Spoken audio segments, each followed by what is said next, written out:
ఉభయ గోదావరి జిల్లాల్లో కొత్త సంవత్సర వేడుకలకు పొలిటికల్ కలర్ అంటుకుంది. కొందరు వైసీపీ విందులు, ఆత్మీయ సమావేశాలతో క్యాడర్లో జోష్ నింపే ప్రయత్నం చేస్తుంటే మరికొందరు బల ప్రదర్శనకు వేదికగా మార్చుకుంటున్నారు.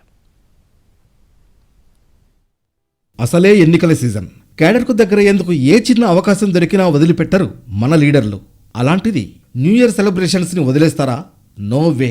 భలే ఛాన్స్ అంటూ ఈవెంట్లు ఏర్పాటు చేసి మరీ క్యాడర్ను ఖుషీ చేశారు గోదావరి జిల్లాల నేతలు.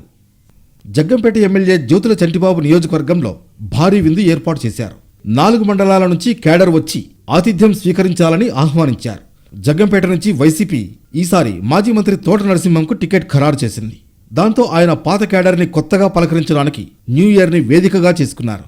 తన సొంత గ్రామంలో ఆత్మీయ సమావేశం ఏర్పాటు చేశారు.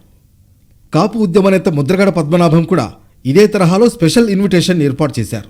ఆయన పొలిటికల్ రీఎంట్రీ ఇస్తారని జిల్లాలో జోరుగా ప్రచారం జరుగుతోంది. ప్రతిపాడు ఎమ్మెల్యే పర్వత పూర్ణచంద్ర ప్రసాద్కి కూడా వైసీపీ టికెట్ నిరాకరించింది. దానికి తగ్గట్లుగా ఆయన కూడా తన బలమేంటో చెప్పడానికి శంఖవరంలో గెట్ టుగెదర్ కార్యక్రమం ఏర్పాటు చేశారు. పిఠాపురం ఎమ్మెల్యే పెండం దొరబాబు ముందుగా ప్లాన్ చేసినప్పటికీ జనవరి 12న ఆయన పుట్టినరోజు సందర్భంగా ప్రోగ్రాం అరేంజ్ చేసుకుంటున్నారట. న్యూ ఇయర్ సెలబ్రేషన్స్ కాస్త రాజకీయ వేదికలుగా మారడం చర్చకు దారితీసింది.